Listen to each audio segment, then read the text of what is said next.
Party విజయకేతనం ఎలా ఉండదు? డెఫినెట్గా జూబ్లీహిల్స్లో కాంగ్రెస్ పార్టీ జెండా ఎగరబోతుంది. ఎందుకంటే గౌరవ ముఖ్యమంత్రి వర్యులు రేవంత్ రెడ్డి గారి ఆధ్వర్యంలో ఈ ప్రజా పాలనలో ప్రతి ఒక్క లబ్ధిదారునికి లబ్ధి చేకూరుతుంది కాబట్టి, సామాన్యులకు పథకాలు చేరువైనాయి కాబట్టి డెఫినెట్గా జూబ్లీహిల్స్లో, ఎందుకంటే గతంలో ఒక సీఎంఆర్ఎఫ్ అప్లై చేసినా కూడా దాదాపుగా 10 నెలలు 12 నెలలు అంటే ఒక సంవత్సర కాలం పడుతుండే. అదేవిధంగా షాదీ ముబారక్ కావచ్చు, కళ్యాణ్ లక్ష్మి కావచ్చు, ఏ ప్రభుత్వ పథకాలను కూడా తీసుకున్నప్పటికి కూడా దాదాపుగా సంవత్సరంన్నర పడుతుండే. అది అలాంటిది ఇప్పుడు సంక్షేమం కావచ్చు, అభివృద్ధి కావచ్చు, చాలా త్వరగా అంటే ఒక ఎల్ఓసి ఒక సీఎంఆర్ఎఫ్ పథకానికి వచ్చే లబ్ధిదారునికి ఇవ్వాల్సిన సమయం 12 నెలలు జరుగుతున్న సందర్భంలో ఇప్పుడు గౌరవ ముఖ్యమంత్రి వర్యులు రేవంత్ రెడ్డి గారి ఆధ్వర్యంలో దాదాపుగా 3-4 నెలల్లోనే ఇవన్నీ కూడా లబ్ధిదారులకు చేరువవుతున్నాయి. కాబట్టి అదేవిధంగా సంక్షేమ పథకాలు కూడా అందరికీ అందుబాటులోకి వచ్చాయి. కాబట్టి డెఫినెట్గా రాబోయే రోజుల్లో జూబ్లీహిల్స్లో కాంగ్రెస్ జెండా ఎగరబోతున్నాం.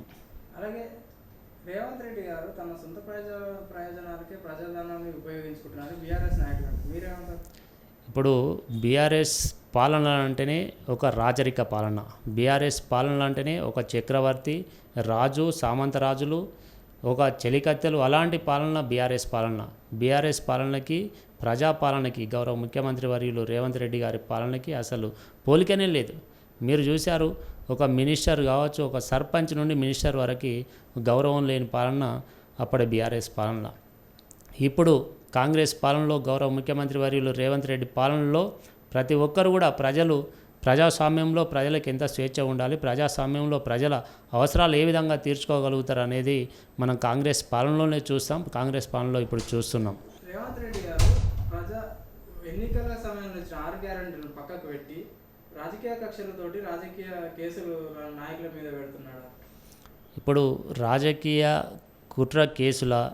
కుట్రపూరితంగా చేసిన కేసుల అనేది మనకు అతి త్వరలోనే తెలుస్తుంది. ఎందుకంటే ఇప్పుడు జరుగుతున్న సిట్ నిర్వహణ కేసు కావచ్చు, ఫోన్ ట్యాపింగ్ కేసు కావచ్చు, వీటన్నిటిలో గత ప్రభుత్వంలో దాదాపుగా 650 మంది నాయకుల ఫోన్ ట్యాపింగ్ చేసిన సందర్భం ఈరోజు బయటకు వచ్చింది. ఎందుకంటే వాళ్ళకి ప్రజాస్వామ్య విలువలపైన నమ్మకం లేక ఒక రాజరిక పోకడల్లో చేసిన ఈ యొక్క వాళ్ళ పనులన్నీ ఇప్పుడు బట్టబయలు అవుతున్నాయి. ఒక్కొక్కటి చీమల పుట్టలో పాపాలు బయటకు వచ్చినట్టు ఒక్కొక్కటి పాపాలు బయటపడుతున్నాయి. ఎందుకంటే గత ప్రభుత్వంలో వాళ్ళు 650 మంది అధికారులు కావచ్చు, అదేవిధంగా నాయకులు కావచ్చు, అందులో బీజేపీ, కాంగ్రెస్, టీడీపీ నాయకులై అందరికీ కూడా ఫోన్ ట్యాపింగ్ చేసిన సందర్భం ఈరోజు బయటకు వచ్చింది. డెఫినెట్గా చట్టబద్ధంగా న్యాయస్థానం ఏదైతే నిర్ణయం ఉంటుందో న్యాయానికి అనుకూలంగా డెఫినెట్గా శిక్ష పడుతుంది వాళ్ళకి. రేవంత్ రెడ్డి గారి పరిపాలన విఫలమైంది, ఫెయిల్ అయింది. ఇక బీఆర్ఎస్ ఇప్పుడే చెప్పా, బీఆర్ఎస్ పాలన అంటేనే అదొక రాజరిక పాలన. వాళ్ళకి ప్రజాస్వామ్య విలువలపైన నమ్మకం లేదు. రేవంత్ రెడ్డి గారి ప్రభుత్వం వచ్చి దాదాపుగా 1.5 year అవుతుంది. ఒక్కొక్కటిగా ఇప్పుడిప్పుడే చక్కదిద్దే పనిలో గౌరవ ముఖ్యమంత్రి వారికి ముందు వెళ్ళడం జరుగుతుంది.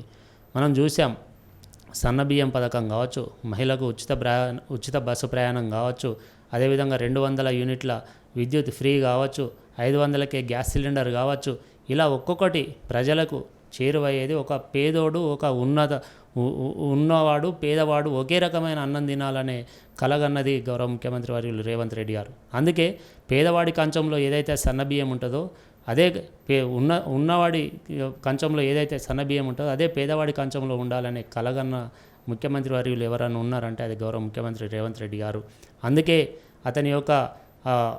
అందుకే ఈరోజు ప్రతి ఇంటికి, ప్రతి పేదవాడికి సన్నబియ్యం ఇవ్వాలనే దృఢ సంకల్పంతో సన్నబియ్య కార్యక్రమం విజయవంతమైంది. ఇలా ఒక్కొక్క పథకం ముందుకెళ్తూ డెఫినెట్గా ఈ యొక్క ప్రభుత్వం ఇందిరమ్మ రాజ్యంలో గౌరవ ముఖ్యమంత్రి రేవంత్ రెడ్డి గారి ఆధ్వర్యంలో డెఫినెట్గా సక్సెస్ఫుల్ స్టోరీ ఉంటుందని నేను కోరుకుంటున్నాను. ఇప్పుడు ఆ మాట కేటీఆర్కే తెలియాలి. కేటీఆర్ పెద్ద పిచ్చోడా, ఇంకా వాళ్ళ బీఆర్ఎస్ పాలనలో ఉన్న బీఆర్ఎస్ నాయకులు పిచ్చి వాళ్ళ అనేది ప్రజలు నిర్ణయిస్తారు.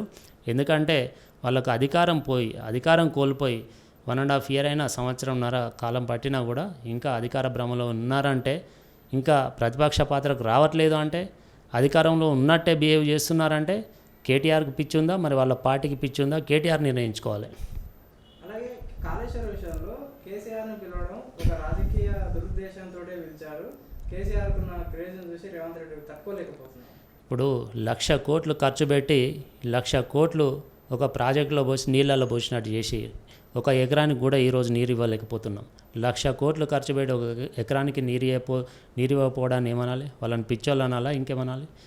కాళేశ్వరం అనేది కమిషన్ల కోసం కట్టిండా, ప్రజల కోసం కట్టిండా అనేది ఈరోజు ప్రజలకు అర్థమవుతుంది. కాళేశ్వరం పేరుతో 1,00,000 కోట్లు కమిషన్లు దోచుకొని వాళ్ళ పార్టీ కావచ్చు, పార్టీ మనగడ కావచ్చు, వాళ్ళ యొక్క కుటుంబ మనగడ కావచ్చు, 1,000 కోట్లు దోచుకొని ఈ యొక్క భారతదేశంలో ఉంటే దొరికిపోతామని చెప్పేసి దుబాయ్లో, లండన్లో, అమెరికాలో పెద్ద పెద్ద హోటల్ నిర్వహిస్తున్నది ఎవరు? 100 హోటళ్ళకు యజమానులు అయ్యారు. 2014 బిఫోర్లు వాళ్ళ ఆస్తులు ఎంత, 2024 తర్వాత వాళ్ళ ఆస్తులు ఎంత? 10 సంవత్సరాల కాలంలో చేసిన జాబులు ఏంటి? వాళ్ళు 10 సంవత్సరాల కాలంలో చేసిన బిజినెస్లు ఏంటి? 1,000 కోట్ల ఆస్తులకు అధిపతులు అయ్యారు. 2014 బిఫోర్ ఎంత వాళ్ళ ఆస్తులు? అప్డేట్లో చూపించింది ఎంత? ఈరోజు ఎంత ఉంది? ఇదంతా ప్రజలు గమనిస్తున్నారు. డెఫినెట్లీ ఆ ప్రజాక్షేత్రంలో ప్రజలు సరైన నిర్ణయం తీసుకుంటారు. సమయం వచ్చినప్పుడు ప్రజలు వాళ్ళని ఎక్కడ కూర్చోబెట్టాలో అక్కడ కూర్చోబెడతారు. రేవంత్ రెడ్డి హైడ్రాన్ ఒక సంస్థను ఇచ్చి హైదరాబాద్ రియల్ ఎస్టేట్ తుంగలో దొక్కారు.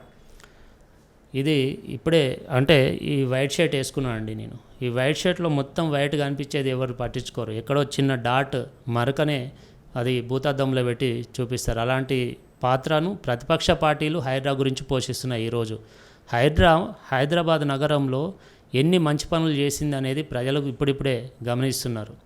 హైడ్రా వచ్చిన తర్వాత ప్రభుత్వ స్థలాలను దాదాపుగా 300 ఎకరాల ప్రభుత్వ స్థలాన్ని మళ్ళీ ప్రభుత్వానికి హ్యాండ్ ఓవర్ చేసుకోవడం జరిగింది. అదేవిధంగా అనేక కుంటలని, అనేక చెరువులని, పార్కులని అన్యక్రాంతం కాకుండా ఈరోజు కబ్జాదారుల కొరల నుండి కాపాడిన సంస్థ ఏదైనా ఉందంటే అది హైడ్రా. అదేవిధంగా మనం అంబర్పేటలో చూసాం, 10 ఫీట్లు ఒకటి ఇది కుంటను చేస్తే బతుకమ్మ కుంట ఈరోజు మళ్ళీ పునర్నిర్మాణం నోచుకుంటుంది. అదేవిధంగా మా పక్కనే ఉన్న సున్నం చెరువు, ఇలా చాలా చెరువులకు పునర్జీవం పోసిన సంస్థ హైడ్రా. కాబట్టి హైడ్రా వల్ల ఈ గ్రేటర్ హైదరాబాద్ ప్రజలకు మంచి జరుగుతుందే తప్ప ఎప్పుడు కూడా చెడు జరగదు. హైడ్రా అనే సంస్థ వల్ల చాలామంది భూస్వాములు కావచ్చు, అదేవిధంగా ఎవరైతే ఈ కబ్జాలకు పాల్పడతారో వాళ్ళ గుండెల్లో రైలు పరిగెట్టే విధంగా ముందుకెళ్తుంది. సామాన్యులకు లబ్ధి చేకూరుతుంది దీనివల్ల. మేము అవినీతి చేయలేదు, తెలంగాణను బంగారు తెలంగాణ చేశాం.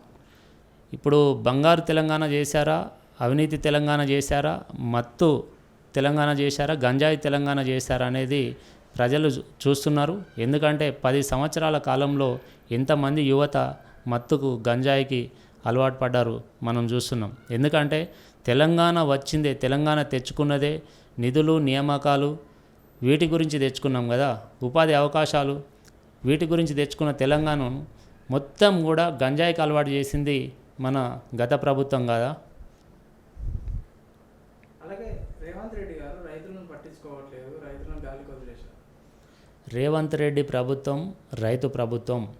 మీరు చూస్తున్నారు, రేవంత్ రెడ్డి గారు ఎప్పుడైతే అధికారంలోకి రావడం జరిగిందో ఆ రోజు నుంచి ఈ రోజు వరకు కూడా రైతుల గురించి, రైతు సన్నాలకు 500 బోనస్ కావచ్చు, రైతులకి ఎప్పుడు కూడా గత ప్రభుత్వంలో గత 10 సంవత్సరాల కాలంలో ఎప్పుడు వరదలు వచ్చిన సందర్భంలో కావచ్చు, అకాల వర్షాల వల్ల కావచ్చు, రైతు నష్టపోయిన రైతుకి డబ్బులు చెల్లించిన ప్రభుత్వం ఉందంటే ఈ కాంగ్రెస్ ప్రభుత్వం.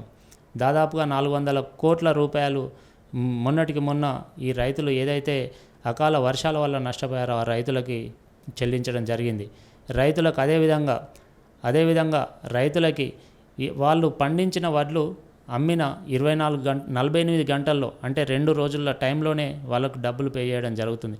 గత ప్రభుత్వంలో నెలలుగా చూస్తుండే రైతులు ఎప్పుడు కూడా రైతులకు ఎప్పుడు అకౌంట్లో డబ్బులు పడతాయని చూస్తుండే. అలాంటిది ఇప్పుడు 2 రోజుల్లోనే రైతు పండించిన ధాన్యాన్ని అమ్మిన తర్వాత 2 రోజుల్లోనే మనకు డబ్బులు పే చేస్తున్నాం.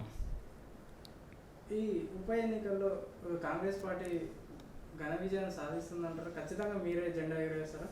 డెఫినెట్గా జూబ్లీహిల్స్ నియోజకవర్గం బైఫోల్లో కాంగ్రెస్ జెండా ఎగరబోతుంది. గౌరవ ముఖ్యమంత్రి వర్యులు రేవంత్ రెడ్డి గారి ఆధ్వర్యంలో కాంగ్రెస్ పాలనలో ఇక్కడ ఉన్న ప్రజలకు కావచ్చు, రాష్ట్ర ప్రజలకు కావచ్చు ఒక నమ్మకం ఏర్పడింది. డెఫినెట్గా బైఫోల్లో కూడా జూబ్లీ హిల్స్లో కాంగ్రెస్ జెండా ఎగిరేయబోతున్నాం. నెక్స్ట్ వచ్చే ఎలక్షన్లో, రాష్ట్ర స్థాయి ఎలక్షన్లో మళ్ళీ కాంగ్రెస్ పార్టీ అధికారంలోకి వస్తుందంట. డెఫినెట్గా, ఎందుకంటే మనం ఒక 1.5 ఇయర్లోనే ఇన్ని కార్యక్రమాలు ముందుకు తీసుకెళ్తున్నాం. ఇంకా 3.5 సంవత్సరాల సమయం ఉంది. ఈ కొంతవరకు ఫైనాన్షియల్గా, ఆర్థికంగా ఇబ్బందులు ఉన్నప్పటికీ కూడా ఉన్న దాంట్లో చక్కగా మంచిగా చేస్తున్న వ్యక్తి అంటే గౌరవ ముఖ్యమంత్రి వర్యులు రేవంత్ రెడ్డి గారే.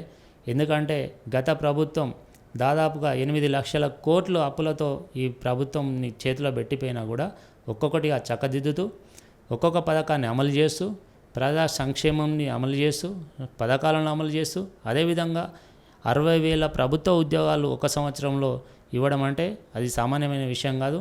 అది ఒక ఆర్థిక భారం అయినప్పటికీ కూడా 60,000 మంది యువతకి ఈరోజు ప్రభుత్వ ఉద్యోగాలు ఇవ్వడం అంటే అది కూడా వచ్చిన ఒక సంవత్సరంలో అంటే ఈ దేశంలో, భారతదేశంలో ప్రజాస్వామ్యం ఏర్పడ్డ తర్వాత ఏ రాష్ట్రంలో కూడా ఇవ్వని ఉద్యోగాలు ఒకటే సంవత్సరంలో ఇచ్చిన ఘనత, ఆ రికార్డు గౌరవ ముఖ్యమంత్రి వర్యులు రేవంత్ రెడ్డి గారికే దక్కుతుంది. డెఫినెట్గా యువత కూడా ఇప్పుడిప్పుడే అర్థం చేసుకుంటున్నారు. ఇది ముందుకెళ్తుంది. అలాగే ఈ జూబ్లీస్ జరగబోయే ఎన్నికల్లో బీఆర్ఎస్ పార్టీ ఎత్తుగడను మీరు ఎలా ఎదుర్కోబోతున్నారు? బీఆర్ఎస్ పార్టీకి ఒక ఎత్తుగడ లేదు. బీఆర్ఎస్ పార్టీ తెలుసు, విచ్చలవిడిగా డబ్బులున్నాయి పార్టీ దగ్గర. గతంలో చేసిన దోపిడీ, గతంలో సంపాదించిన అక్రమ సంపాదన అదంతా కూడా ఈ ఎలక్షన్లో, బై ఎలక్షన్లు అంటేనే బీఆర్ఎస్ పార్టీ ఖర్చు పెడుతుంది అనేది ఒక నానుడి ఉంది. డెఫినెట్గా 1000 కోట్లు ఖర్చు పెట్టినా కూడా బీఆర్ఎస్ ప్రతి ఇంటికి ₹1,00,000 ఇచ్చినా కూడా కంపల్సరిగా పబ్లిక్కి తెలుసు, ప్రజలకు తెలుసు, డెఫినెట్గా కాంగ్రెస్ ప్రభుత్వం గౌరవ ముఖ్యమంత్రి వర్యులు రేవంత్ రెడ్డి గారి పాలనలో కాంగ్రెస్ ప్రభుత్వాన్ని గెలిపిస్తారు. డెఫినెట్గా మనం చూసాం, హుజరాబాద్ ఎలక్షన్లో ఎంత 1000 కోట్లు ఖర్చు పెట్టినా కూడా ఏం ఫలితం ఇచ్చారు? ప్రజలు విఘ్నులు. ప్రజలు ఏం నిర్ణయం తీసుకుంటారో ఆ నిర్ణయానికి డెఫినెట్గా ప్రజాస్వామ్య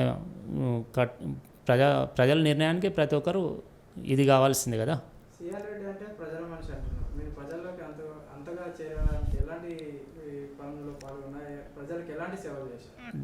డెఫినెట్గా ఒక నాయకుడు అనేవాడు ప్రజలతో మమేకమై, ప్రజలతో ఉంటూ, ప్రజల బాగోగులు చూసుకుంటూ, ప్రజలతో గడిపినప్పుడే కదా నాయకుడు అనేవాడు. డెఫినెట్గా నేను కూడా నా డివిజన్ కావచ్చు, నియోజకవర్గం సంబంధించిన సమస్యల మీద ఎప్పుడూ ప్రజలతో ఉంటా, ప్రజలకు సంబంధించిన సమస్యలపై పోరాడుతా, ప్రజలతో మమేకమైతా, వాళ్ళకు వచ్చిన పండుగలు కావచ్చు, కార్యక్రమాలు కావచ్చు, చావులు కావచ్చు, పెళ్ళిళ్ళు కావచ్చు, ఏ కార్యక్రమమైనా పాల్గొంటా. కాబట్టి డెఫినెట్గా నేను నా ఇంట్లో కంటే ఎక్కువ ప్రజల్లో ఉంటా. కాబట్టి డెఫినెట్గా ఇది ఎప్పటికీ కొనసాగిస్తా. తెలంగాణ యువతకు మీరు ఎలాంటి సందేశం ఇవ్వబోతున్నారు? తెలంగాణ యువత గడిచిన 10 సంవత్సరాల్లో ఉద్యోగ ఉపాధి అవకాశాలకి దూరం కావడం, మత్తుకు బానిస దగ్గర కావడం జరిగింది. ఎందుకంటే గత ప్రభుత్వంలో టీఆర్ఎస్ పాలనలో అసలు ఈ తెలంగాణ ఏర్పడ్డదే నీళ్లు, నిధులు, నియామకాలు. కానీ నియామకాలు మర్చిపోయారు, నిధులను మర్చిపోయారు, నీళ్లు మర్చిపోయారు. అన్నీ కూడా బానిసలుగా, తెలంగాణ యువతను ఒక బానిసలుగా తయారు చేసిన ఘనత బీఆర్ఎస్ పార్టీది.